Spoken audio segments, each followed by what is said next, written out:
বাজের সাথে তরবারি যুদ্ধে টক্কর নিতে থাকে।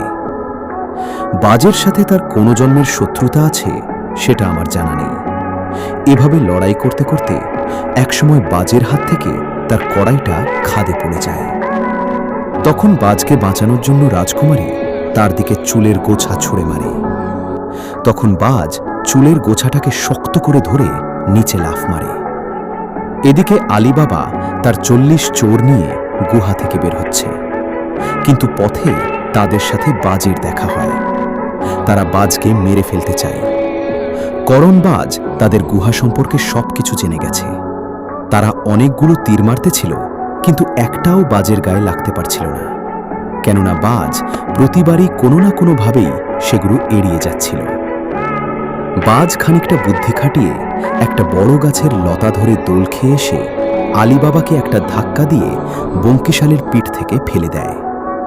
পর কি হয়েছিল জানতে চ্যানেলটিকে সাবস্ক্রাইব করুন। পরবর্তী ভিডিওতে গল্পের বাকি অংশ দেখানো হবে।